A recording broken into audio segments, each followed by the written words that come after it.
सुनिए ध्यान से, आप लोग को एक चीज बता देता हूं मैं। जो ये आपका इस एज का जो अट्रैक्शन है, सब लोग, आई थॉट कि मैक्सिमम लोग लड़के लड़कियां दोनों में इस प्रॉब्लम से झेलते हैं। थोड़ा सा 2 मिनट टाइम लेके सुन लीजिए। मुझे लगता है कि आपका जीवन इससे बदल सकता है। मेरी अगर आज बात आप मान लेते हैं और जो इस तरह की प्रॉब्लम से झेल रहे हैं, वो कसम से मैं वादा करता हूँ आप छूट जाएंगे। जैसे देखिए, हम भी आपकी तरह एक बच्चे थे, हम भी तो एक लड़के थे ना, हम भी तो एक विद्यार्थी थे आपकी तरह, कभी बैठा हुआ। तो हम लोग को भी एक टाइम तक ये सब चीजें ना बहुत दुनिया बड़ी अच्छी लगती थी। बट हमने जब अपने दोस्तों यारों को और चीजों को, अपने लाइफ को खुद से फील किया ना, मुझे पता चला ये सब दलदल है। और इतना गंदा ये दलदल है ना बब्बा। देखिए, 4 चीज से दुनिया में दूर रहना है: नशा, जुआ, हिंसा और लड़की। अरे ओ मत करो भाई, समझाता हूं, बहुत बड़ी चीज समझाता हूं आज की क्लास में।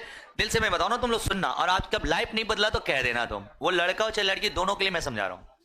हमारे जिंदगी का ना, जैसे अब जितनी भी किताब पढ़ेंगे, वो इस्लाम धर्म का पढ़िए, बौद्ध का पढ़िए, जैन का पढ़िए, हिंदू का रामायण महाभारत, किसी का किताब पढ़िए। मैं अपनी जो आज की बात कर रहा हूं, खुद के जीवन के एक्सपीरियंस और बहुत सारी धार्मिक किताबें, बहुत बड़े बड़े लोगों से मिलने के बाद ये बता रहा हूं। एक समय तक हम भी लोग इसी तरह के दलदल में फंसे हुए थे। इस दलदल से मुझे भी लगता था ये सब क्या है लाइफ में, दोस्ती यारी, मार पिटैया, लड़ाई झगड़े, तो दारू पियो तो शराब पियो, जुआ खेलने जाओ। मैक्सिमम दोस्त इस तरह से थे। अब मेरे को ना शुरू से थोड़ा सा इन सब चीजों से नफरत सी थी। मतलब मुझे लगता था ये गलत है, क्योंकि ये सब चीजों में जैसे ही कोई जाता था या फंसता था, मुझे बहुत अंदर से गिल्टी फील होता था। सुनो, इसके ऊपर मैंने जब बहुत अच्छे से रिसर्च किया, पढ़ा, नशा एक ऐसा चीज है, और जुआ और हिंसा और लड़की, इन तीनों में सबसे ज्यादा अट्रैक्टिव होती है लड़की। मतलब एक मनुष्य का जो भाव होता है, मानव भाव होता है, सबसे ज्यादा इसके प्रति इसका होता है। नशा और जुआ और हिंसा में थोड़ा कम भी हो सकता है, लेकिन बाई गर्ल्स, मतलब इनके लड़की के प्रति झुकाव ज्यादा होते हैं। जो गधे लड़के लड़कियां होते हैं उनकी बात करो। अब ये सेम कहानी लड़कियों में भी होती है। ऐसा नहीं है कि लड़की को भी लड़कों के प्रति अट्रैक्शन रहता है, लड़का को भी लड़के के प्रति अट्रैक्शन है। इधर देखेंगे, नशा एक ऐसा चीज है ना, जहां जाने का रास्ता है, बट जीवन में कभी वापस आने का कोई रास्ता नहीं है। कोई रास्ता नहीं है। एक और सुनिएगा, नशा क्या क्या आपका बर्बाद कर रहा है। हम आपको 2 रास्ते आज दिखाएंगे और तुम लोग देखना। और तुम लोग आज पूरी क्लास में मेरी बात सुन के डिसाइड करना ना, किस रास्ते पे हमें जाना सही है, तुम खुद से। मैं तुमको नहीं नसीहत दे रहा हूं कि तुम यहां जाओ, मैं कह रहा हूं सुन लो, तुमको जो पसंद आएगा वो रास्ता पकड़ के निकल जाना आज से, ठीक है ना। आज से लाइफ का तुम 2 डायरेक्शन देना, एक और तुम्हारा जीवन बदल जाएगा। एक है हमारे जीवन में नशा, इस रास्ते पे जाके हमें क्या मिलेगा।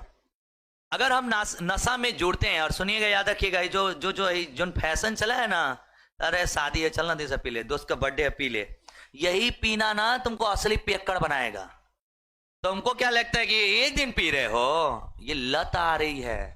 शुरुआत किसी चीज की वहीं से होती है जहां से हम उसको ट्राई करने की कोशिश करने लगते हैं ना, वही ट्राई तो तुम्हारा एक दिन मनोरंजन बनेगा, और फिर वो तुम्हारी अंदर बैठ जाएगा, और फिर उसकी तुम कल्पना करोगे। देखिए सुनिएगा, दुनिया का कोई भी चीज कैसे होता है, पहले किसी भी चीज का ना विचार आता है हमारे मन में। पहले क्या आती है? विचार। उसके ऊपर, मतलब वो सोच एक आ गई, उसके ऊपर हम गहन सोचते हैं उसके बारे में। शराब पिएंगे तो ऐसा लगेगा, ऐसा मन होगा, ऐसा होगा, मुझे अलग ही भगवान की फीलिंग आएगी, पता नहीं क्या क्या सोचोगे। ठीक, वो जैसे ही इस तरह की अवधारणा बनाए, पूरा तुम्हारा बॉडी ना अब शराब के प्रति एकदम अट्रैक्ट हो गया, एक्टिव। अब तुम्हारा ये संकल्प बन गया कि अब हमको शराब पीना है। तुमको हम लाख समझाएंगे फिर भी जाके शराब पियोगे। दुनिया का कोई ताकत तुमको नहीं रोक सकती शराब पीने से। शुरुआत कहां से हुई थी? सोच आया, गहन विचार की, संकल्प बना, करा लिया। अब तुमको कोई नहीं रोक सकता है। हम विचार ही नहीं आने दे। काम शुरुआत कहां से हो रही है? विचार से।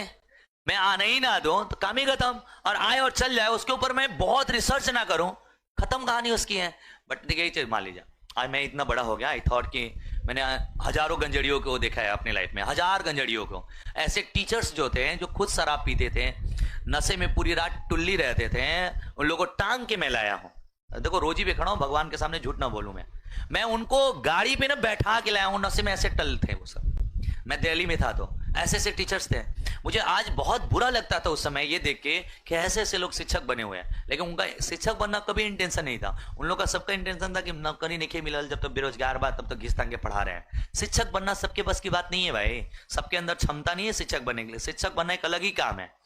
अब ये नशा में जो गया है ना बंदा, अब देखो क्या क्या नुकसान होगा। नशा से पहले तुम्हारा खुद का स्वास्थ्य, स्वास्थ्य मतलब हेल्थ, तुम्हारा हेल्थ बर्बाद हो जाएगा, याद रखिएगा। इसके कोई 100% चांस है कि किडनी फेल होगी, बॉडी खराब होगा, सब बर्बाद। परिवार खत्म हो जाएगा तुम्हारा। परिवार खत्म का मतलब तुम डेली पी कर आओगे, माँ को, पिता को, भाई को, बहन को, जो भी फैमिली है आसपास, सबको गाली दोगे, मारोगे, पीटोगे, बदतमीजी करोगे। ये तुम्हारा स्वास्थ्य गया, तुम्हारे हाथ से परिवार गया। समाज तुमको हीन भावना से देखेगी, समाज तुमको हीन भावना से देखेगी। समाज में तुम्हारा कोई सम्मान या रेस्पेक्ट नहीं करेगा, सम्मान नहीं करेगा। अरे पेकड़वा हुआ था, दारू पी के लोटा रहला है, पेकड़ गंजेड़ी है, इस भावना से आपको लोग बोलेंगे। और जब तक आप नशे में लिप्त रहेंगे, घर का पैसा जो एक जीवन यापन के लिए सबसे जरूरी है, जिस पैसे को बच्चे को पढ़ाने में या परिवार को बेहतर बनाने में लगाना था, वो सारा पैसा आप खर्चा करेंगे किसमें? नशा में। घर की आर्थिक स्थिति खराब हो जाएगी, आर्थिक स्थिति बर्बाद। ठीक है, मैंने नशा कर लिया, नशा से देख लीजिए, हेल्थ गया, परिवार गया, समाज गया, सम्मान गया, पैसा गया, बचा क्या हमारे पास? सब तो खत्म कर दिया हमने। एक लत से मैंने पूरा अपना जीवन खत्म कर दिया। अब देखिए जुआरी क्या होते हैं। जुआरी सबसे ज्यादा आर्थिक स्थिति से और सम्मान, दो चीज बर्बाद करते हैं। और ये इनमें बाकी चीजें हो तो इसमें आएगा, स्वास्थ्य का इसमें नहीं है। जुआ में मेंटल स्ट्रेस का हो सकता है कि जब हारोगे तो डिप्रेशन में जाओगे, चीजें जाओगे, लेकिन स्वास्थ्य का बहुत असर नहीं है। जुआ में सबसे बड़ा असर किसका होता है? आर्थिक स्थिति। मतलब तुम्हारे जो घर का जमीन है, घर है, द्वार है, पैसा है, सब बेचोगे, पूरे घर को ले आओगे रोड पे। इसका भी ये जीवन है। अगर आपको इस रास्ते में जाना है, चूंज लीजिए भाई। आपको अगर चाहते हैं कि अपना कल घर बेच दें और सबको रोड पे ला दें और सबको भीख मंगवाएं, तो आप तैयार हैं भाई, इसको करिए। हिंसा, जिनको लगता है कि लड़ाई झगड़े बहुत अच्छे हैं, लड़ाई झगड़ा, एक बार अगर आप अच्छे से में फंस जाइए, आज आप किसी को 10 थप्पड़ मारेंगे, कल तो उसके मन में वो दुश्मनी रहेगी, जया मौका मिले वो आपको मारेगा। फिर इस तरह ये दुश्मनी दोनों परिवार में होगी, परिवार के बाद खानदान में होगी, कुछ दिन के बाद 2-4 लोगों को गोली लगेगा, मर जाएंगे, उसके बाद सब शांत हो जाएंगे। हिंसा का अंत क्या है? मौत। हिंसा का एक ही अंत है इस दुनिया में, मौत। बिना मौत के हिंसा खत्म नहीं होती। हिंसा समझते हैं अहंकार, हमको तुमके मारब, तुमको हमको मारब, हमने तुमको गोली मार दिया, मर गए, तुमने आया हमारे खानदान किसको मारा, मर गए। अब दोनों जानते हो एक दूसरे को कुछ नहीं बोलेंगे। इसका हिंसा का अंत मौत होती है। उसी के बाद तुम्हारे अंदर की जो द्वेष और ये है ना, इसीलिए ना लोग गोलियां चला रहे हैं जी, मार रहे, छोटी छोटी बात पे, दुकान पे बहस। बताइए, पटना में एक लड़का आइसक्रीम बेच रहा था, एक गया, उसे बोला कि आइसक्रीम दो, तो बोला भैया पैसा दीजिए, तो हमसे पैसा मांगे, मुंह में उसके माउथ में बंदूक लगा गोली मार दिया, स्पॉट। ऐसे पापी सब कहां जाएंगे भाई? और आगे लड़की, ये सब चीज में तो एक हद तक तुम बच भी जाओगे, एक हद तक मान भी लेंगे, कुछ दिन जी भी लोगे। ये एक ऐसा चीज है ना जहां से सिर्फ बर्बादी आएगा। दुनिया का जितने महान महान लोग हैं ना, जिन्होंने बर्बाद हुए, आसाराम का नाम सुने हैं ना आप लोगों ने? भगवान, आसाराम आदमी नहीं था, भगवान देश के प्राइम मिनिस्टरों के पैर छूते थे, देश के प्राइम मिनिस्टर पैर छूते थे, और देश के सारे जनता उनको भगवान मानने के लिए ना, भगवान घोषित करने के लिए लगी थी। इनको भगवान घोषित करिए, लेकिन अपना करेक्टर उसने नहीं बचाया, अपना चरित्र उसने नहीं बचाया, और इस चरित्र के वजह से आज कटघरे के पीछे है। पूरी दुनिया उसे एग्जाम्पल देती है कि आसाराम बापू हुए क्या तू? सोच लो, कल तक जिसको दुनिया भगवान मानती थी, आज उसके नाम से तुम हंस रहे हो। कल तक जिसका नाम लेने से पूरा भीड़ चुप हो जाता था, आज उसी का नाम लेके आप मजे उड़ा रहे हैं। आज उसी का मैंने नाम लिया था, आपके चेहरे पे एक हंसी, अरे वे बाबा की बात करते होगा। समझ में आ रहा है क्या कमाते हैं? चरित्र की वैल्यू क्या है? आज जो लड़के लड़कियां इसको मनोरंजन समझते हैं, चलो टाइम पास है, दोस्ती कर लो, लड़के बना लो, 4 दोस्त बनाने, लड़के 4 लड़कियां, ये ना पाप का घड़ा है। इनको लग रहा है ना कि हम अकेले कर रहे हैं, हम छुपे हुए हैं। बहुत गलत, बड़े गलत फहमी में हो। लहसुन खा के कभी छुपाया? कबीर ने एक दोहा कहा था कि लहसुन एक बंदा अकेले छुप के खा रहा था, बट उसे पता नहीं था कि पूरे शहर के पास गंध पहुंच रही है। अगर लहसुन घर में एक जगह जब छौंकाएला तो पूरा घर महकने लगता है ना, तो हमको लग रहा है कि हम घर के कोने में लहसुन छिपा के और वो कर रहे हैं, लेकिन वो गमक पूरे शहर को रहती है। जैसे गांव में बहुत सारे लड़के लड़की होते हैं, उनको लगता है कि हम इससे बात कर रहे हैं, कोई गांव नहीं जाना, पूरा गांव जानता है। अरे आई एम टेलिंग ट्रू, मैं सही कह रहा हूं। आपको सिर्फ लगता है कि ये नहीं जान रहे हैं, जानता तो पूरा गांव है। अब बताओ, पूरा क्लास मिल गए, अब यहां से जानते क्या क्या खोगे। अब देखो, जो लड़की के चक्कर में आज के समाज में है और जिन लोग को लगता है कि यही सब कुछ है, तो यहीं से एक कहानी थोड़ा सा सुन लोगे गौतम बुद्ध का। थोड़ा सा इनसे मैं थोड़ा सा रिलेट करके बताऊंगा ताकि आप समझेंगे। गौतम बुद्ध का जब समय था ना बाबू, जब वो बुद्ध बनने गए थे, वहां पे ना एक आम्रपाली नाम की, नाम सुने होंगे, गाथा गांवों में बड़ा चलता है आम्रपाली का। एक आम्रपाली लड़की थी, समझिएगा, उसकी पूरी आम्रपाली की कहानी सुना देते हैं, थोड़ा सा आपका जीवन में बहुत बड़ा चेंजेज ले सकता है। एक छोटी सी बच्ची ना, एक बागवानी में, एक बागवानी करने वाला व्यक्ति रहता है, और एक छोटी सी बच्ची ना आम के पेड़ के नीचे रो रही थी। वो बागवानी वाला आया, दौड़े, देखा कौन छोटी सी बच्ची रो रही है, एकदम खूबसूरत खूबसूरत, ऐसे कि बताया जाता है कि उस मासूम बच्ची के चेहरे देखने के बाद ऐसा लगता है कि आसमान से हूर उतरी हुई है। उसकी कंजी कंजी आंखें, जैसे मतलब चमकती हुई आंखें, चेहरे, नाक नक से एकदम मतलब खूबसूरत। उसके गले का जो आज जो सो कॉल्ड हीरोइन है, चाहे जो हीरो बनते हैं ना आज, वो सारा उसके चेहरे का, जैसे कहते हैं ना, एक परफेक्ट खूबसूरती जो होती है लड़की के अंदर, वो उस बच्ची को जो देखता था ना, मोहित हो जाता था। ये माली उसको देखा, बच्ची को एकदम पागल, मोहित, बाप रे कितनी मासूम गुड़िया है, इसके चेहरे, इसकी चमक, इसकी हंसी, इसके रोने के बाद भी ना उसके चेहरे के अलग स्पार्क दिखती थी। उससे लोगों ने हूर परी का नाम दे दिया, मतलब सबसे खूबसूरत पूरे भारत का, मतलब सब शासन चलता था, पूरे भारत की सबसे सुंदर लड़की से सुंदर लड़की कोई नहीं होगी। अब ये बंदा उठाया वहां से माली, लगा कि इतनी खूबसूरत लड़की है, ले जाते हैं राजा के पास। ये ले गया राजा के पास, बताया कि ऐसे ऐसे गया था। राजा देखो, बाप रे किसकी बेटी आ रही थी खूबसूरत, इसने भगवान का ये तो तोहफा लग रही है, इसको लग रहा है भगवान ने भेजा है इस दुनिया में। और इस तरह से उसे सम्मान से बोला, चलो आज से इस बच्ची को इसी राजपाट में रखेंगे और इसको खाने पीने, रहने का, जीने का पूरा चीज दिया जाएगा। तो अम्पाली के लिए एक दो वहां पे जो काम करने वाले हैं उन लोग को लगाया जाता है इसके पीछे, इसको पूरे दिन सेवा करना, खिलाना पिलाना। आम्रपाली धीरे धीरे बड़ी होती है। बड़ी होने के बाद आम्रपाली इतनी खूबसूरत कि पूरे शहर में, पूरे ढिंडोरापुर के, बताया जाता है कि आम्रपाली से कोई खूबसूरत दुनिया में लड़की नहीं है, पूरी दुनिया में। अब जब ये आम्रपाली के बारे में इतनी चर्चा है, सब जान गया, तो सबको देखने की सिर्फ ललक, कि एक ललक आम्रपाली की देख ले, एक बार उसको देख ले, उसकी खूबसूरती देख लो, कौन है भाई, किसका इतना नाम, पूरा शहर शहर गांव गांव नाम इसका सुन रहा है। उसके देखने के लिए भीड़ लगने लगी, लोग की अथाह संख्या आने लगी। और इसके बीच आम्रपाली को देखने के लिए महाराजाओं में लड़ाइयां होने लगी कि मैं इससे शादी करूंगा, मैं अपने घर ले जाऊंगा, मेरे घर जाएगा, और सब पूरी राजपाट में एकदम पूरा बवाल मच गया, मार लड़ाई झगड़े चालू हो गए। आम्रपाली जो देखा वो पागल, कोई खाना नहीं खा रहा है, कोई को नींद नहीं आ रही है भाई, इतनी खूबसूरत आम्रपाली। देखिएगा आगे कहानी सुनिएगा, ये ट्रू स्टोरी है, ये डोंट क्रिएट ये स्टोरी। आप यूट्यूब, गूगल, विकिपीडिया पे इसको सर्च करके पढ़ सकते हैं। अब ये पूरा राजपाट पागल, लड़ाई झगड़े हो गए। अब ये पूरी कहानी गई राजा के पास कि बताइए इतनी खूबसूरत लड़की है कि पूरे राजपाट में मार झगड़े पड़े हैं, लेकिन आम्रपाली अपने आप को बांध नहीं पाई थी। वो मैक्सिमम लड़कों से दोस्ती यारी उसके थे, बातचीत थे, रिश्ते उसके बहुत सारे बच्चों से थे।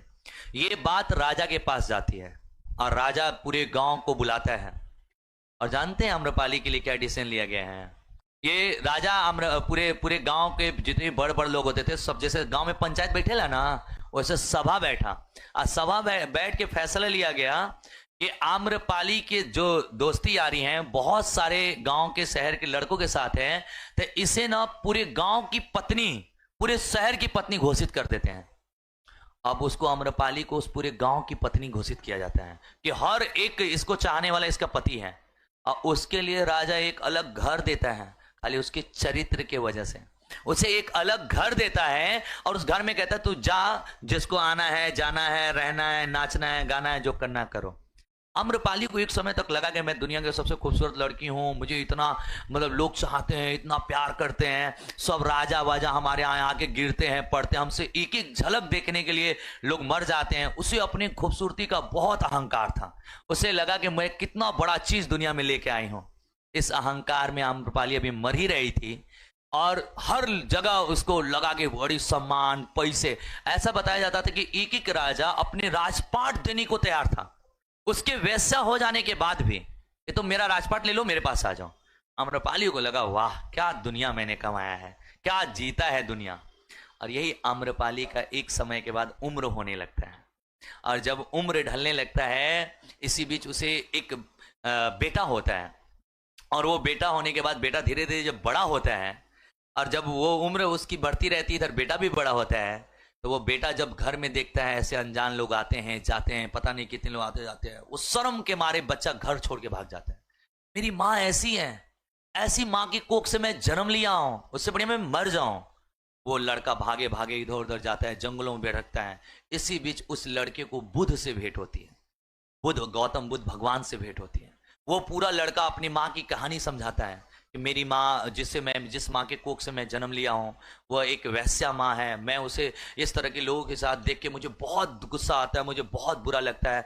मैं क्यों दुनिया में जन्म लिया, मुझे मर जाना चाहिए, ऐसी माँ के कोख से जन्म लिया। ये बात बुद्ध सुनते हैं, उसको बोलते हैं चलो ठीक है कोई बात नहीं, मैं चलता हूँ आम्रपाली से मिलूंगा और मैं बात करूंगा और उसको मैं सही मार्ग दूंगा। बुद्ध आते हैं, और आम्रपाली का ही एक आम का बागवानी था, उसे जो राजा सब ने दिया था, पैसे इतने थे कि राजपाट एकदम बना लिए थे, करोड़ों अरबों की मालिक बन गई थी उस समय। इतने राजाओं ने दिनार उसके ऊपर लुटाए थे। आम्रपाली आती है और बुद्ध से भेंट होता है आम्रपाली का। बुद्ध से भेंट होता है तो आम्रपाली को बुद्ध के पास आम्रपाली आती है कि इतने बड़े महान योद्धा हैं। तो आम्रपाली सामने खूबसूरती का अपना मतलब जितना उसको उस दिन सजना था, उतना सच के आई, बुद्ध का भी मैं ध्यान को भ्रमित कर सकती हूँ। वो कहा गया कि चलो ठीक है तुम भी देख लेते बुद्ध के अब ध्यान भ्रमित कर पाओगे कि नहीं कर पाओगे। आते हैं बुद्ध भगवान, आम्रपाली अपनी पूरी खूबसूरती के साथ जाती है वहां पे, और भगवान बुद्ध से मिलती है। भगवान बुद्ध आंख उठा के भी उसको नहीं देखते हैं। आम्रपाली पूरे समय तक ये सोच रही होती है कि ये कैसा इंसान है, अब इतने बड़े बड़े राजा महाराजा सब जो इसने एक बार देखा हाथ जोड़ लिए, ये कौन है, कुछ भाव ही नहीं दे रहा है ये तो आम्रपाली बोलती है कि क्या तुम्हें इतनी खूबसूरत इंसान सामने नहीं दिखाई दे रही है। तो बुद्ध उसी समय जवाब देते हैं, ये खूबसूरत जो रूप के ढांचे को लेके तुम आज बढ़ रही हो और जिस घमंड से तुम जी रही हो, ये खूबसूरती का वक्त कितना है बता दो। कितने दिन तक तुम्हारी खूबसूरती रहेगी जिसे मैं देख कर रह सकता हूं, और जो मुझे मोहित कर सकती है।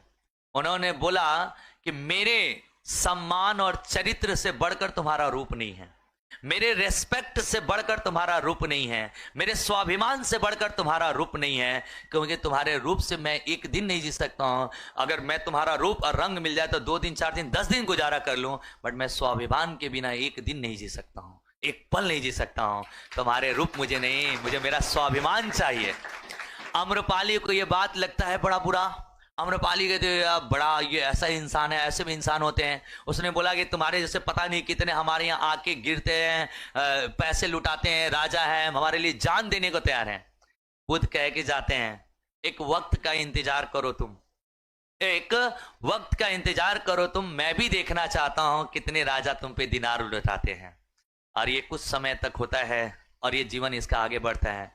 धीरे धीरे इसकी उम्र हो जाती है। उम्र होने के बाद पूरे चेहरे पे झुर्रियां, बाल जहां तहां से इतने मेकअप वो चीजें की थी कि उड़ गए थे बाल, चेहरे की रंगत खत्म, बॉडी खत्म, सब खत्म। अब बताइए, उसको पूरा समाज गाली देने लगा, पूरा समाज उसका बहिष्कार करने लगा। पूरे समाज, वही गांव के वही लोगों ने कहा कि समाज की सबसे नीच औरत ये है, समाज से इसे दूर करो, गांव से इसे दूर करो, गांव से इसे बाहर निकालो। वही आम्रपाली को लोग लोटा का पानी छूने नहीं दिए। क्या कमाया आम्रपाली ने, सब कुछ दिया था भगवान। याद रखिएगा, जिन्हें ये लगता है कि ये रूप, ये रंग, ये सूरत, ये चेहरे मुझे देंगे ना, तो हो सकता है 1 साल, 2 साल, 4 साल, 5 साल, बाकी क्या लेके जाओगे। बुद्ध क्या लेके गए बताओ? सम्मान, इज्जत, नाम, और एक इंसान का जीवन बदल के। और वही आम्रपाली एक समय जब वहां पे आती है, जब उसके इस हालत में होती है, तो उसके बाद बुद्ध उससे मिलने आते हैं और आम्रपाली से पूछते हैं, बताओ तुमने अपने जीवन में क्या जीता? बोली, मैं अपने जीवन में सब कुछ हार गई, सम्मान हारी, इज्जत हारी, नाम हारी, बेटा हारी, क्या पाया मैंने दुनिया में? बताओ, एक चरित्र से उसका सब कुछ बर्बाद हो गया। जिसको लगता है ना कि वो वेश्या से बोली कि अगर कोई भी वेश्या है ना इस दुनिया में, पूछा क्या अगला जन्म तुम वेश्या बनना चाहती हो? बोली नहीं। बोला क्यों नहीं बनना चाहती हो? ये तो बहुत अच्छी चीज है। कहते नहीं, ये हमारी कल्पनाएं सिर्फ अच्छी थी, सच में कुछ अच्छा नहीं था। सच में सिर्फ दुख था, सिर्फ तकलीफ था, सिर्फ दर्द था। हर दिन मैंने भी रोया है, हर पल मैंने भी रोया है, बट ये कल्पनाओं की वजह से मैं अपने दर्द को नहीं समझ पाती थी। इसी तरह आप सभी हैं, आज अपनी कल्पनाओं में जी रहे हैं। ये जो आपकी कल्पनाएं हैं ना, जो अपने इमेजिनेशन करते हैं कि ऐसी दुनिया है, वैसी दुनिया है, ये सुंदर, वो खूबसूरत, ये सिर्फ कल्पनाएं मात्र है। ये असलियत में कुछ नहीं है। असलियत में आपका सम्मान है, असलियत में आपका इज्जत है, असलियत में आपका नाम है, असलियत में आपकी वैल्यू है। और एक चीज बताओ, आप कल अगर किसी तरह से इस तरह से चीजें करते तो आपका पूरा परिवार खो जाएगा, आपका पूरा घर खो जाएगा, आपका पूरा जीवन समाज इज्जत नहीं देगा। सेकेंड, आपकी जो अगले माँ बहन है ना, बहन है, बेटियां हैं घर में, उन लोग को भी जानते क्या कहते हैं? भगड़ुआ खानदान का है क्या? उसी खानदान की लड़की है क्या? लोग आज इस चीज को मनोरंजन बना रखे हैं। याद रखिएगा, बिना चरित्र और सम्मान का जीवन जीना एक कुत्ते के समान जीवन है।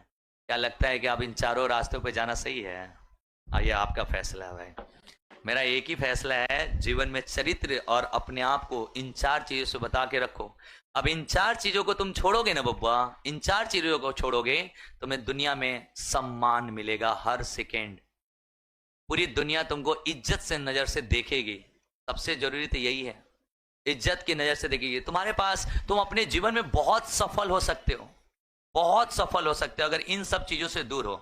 तुम उस मंजिल को पा सकते हो जहां तुमने सपने में भी नहीं सोचा है। सपना भी जिसका नहीं आता है ना, उस मंजिल को आप पा सकते हो। जिसको तुमने डिजायर में भी नहीं देखा है ना, उस चीज को तुम हासिल कर सकते हो। ये होती है प्यारे बब्बा सही मार्ग। इसमें पूरे जीवन जब तुम्हें कहते हैं ना, एक बाप की कमाई बेटे के लिए क्या है? एक बाप की कमाई बताया जाता है कि अगर कहीं आपके पिता खड़े हों और आप कहीं से आ रहे हों और बगल वाले पड़ोसी को कहने लगा, बताया देख मेरा बेटा आ रहा है या मेरी बेटी आ रही है, वो असली कमाई होती है बाप की। अब वो बताओ, अगर तुमने इसमें से कुछ भी किया, कभी बाप बता पाएगा कहने लगा के कि मेरा बेटा आ रहा है?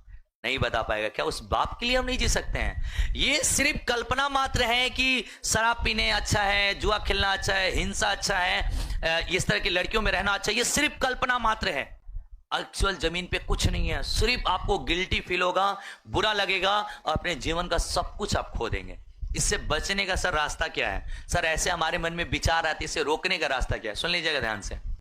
इस एज में, इस टाइम पीरियड में आप जो इंस्टाग्राम, वीडियो, फोटो, इस तरह की चीजें जो देखते हैं ना, एक चीज बताओ, जैसे कोई मूवी देखते हो आप लोग, मूवी जब सीरियस उसमें सीन आता है तो हम सबकी आंखों में आंसू आ जाते हैं। जब वो मूवी में मस्ती वाला मोमेंट आता है तो हम लोग हंसने लगते हैं। वो तो सच में हो नहीं रहा है, तो क्यों आप रोने लगे और क्यों आप हंसने लगे? कल्पना मात्र से क्या क्या वो मूवी सच में घटती है? नहीं, कल्पनाएं करते हैं क्या? और उस कल्पना की वजह से हम रोने लगते हैं क्या? उस कल्पना की वजह से हम हंसने लगते हैं क्या? इसी तरह सोचो, जब हम किसी चीज के बारे में फोटो वीडियो देखेंगे तो उसकी भी तो कल्पना बनेगी। वो गंदे पिक्चर, वो गंदे वीडियो जिस तरह से आज इंस्टाग्राम पे कर रहे हैं लोग, वो चीजें देखोगे तुम्हारे मन में क्या बैठेगी? 24 घंटा गंदगी। और तुमने जो सुना है, जो पढ़ा है, गधों लोग के बीच रहे तो, गलत लोगों के संगत में रहे तो, ये सब यही सब बात बताएगा तुमको। यही सब, शराब पीना बड़ा बढ़िया है, मार झगड़ा करना बहुत बढ़िया है, जुआ खेलना बहुत बढ़िया, अरे बड़ी मजा आता है, इतना पैसा जीतेंगे, वैसे करेंगे। ये कल्पना मात्र है क्या? ऑन ग्राउंड में 0% है। कोई ऐसा नशेड़ी को बताओ जिसका जीवन अच्छा हो, कोई ऐसा शराबी को बताओ जिसका जीवन अच्छा हो, कोई ऐसा जो जिसका चरित्र अच्छा ना हो उसका जीवन बढ़िया हो। बताइए, बाबा आसाराम जैसे महान महान इंसान को कटघरे जेल में डाला गया, जिसको कल तक भगवान मानते थे लोग, सिर्फ अपने चरित्र की वजह से। बहुत सारे बड़े बड़े जो क्राइम होते हैं ना, सब शराब के नशे में किए जाते हैं। जो ये बच्चियों का रेप होता है ना, सब शराब के नशे में होते हैं। होश में हो ही नहीं सकता है। जितने मर्डर वर्डर होते हैं सब नशे में होते हैं। होश में इंसान डर जाएगा। होश में इंसान के पास इतना भगवान क्षमता दिए है ना, तुमको डर लगेगा होश में रहोगे तो। सब गलत काम दुनिया का नशा में किया जाता है। दुनिया में जितने बड़े पाप है सबने नशा कराया है। तो प्यारे बाबू, क्या लगता है कि हम उस मार्ग पे जाएं या सही मार्ग पे जाएं? सही मार्ग पे जाएंगे, माँ कमाएंगे, बाप कमाएंगे, भाई कमाएंगे, बहन कमाएंगे, समाज में इज्जत कमाएंगे। इससे बड़ा क्या कारण है? इससे बड़ी जीवन क्या है? क्या कर लो? चलो आज आप टॉपिक पे कुछ सीखा आप लोगों ने? चलिए मुझे उम्मीद है कि आप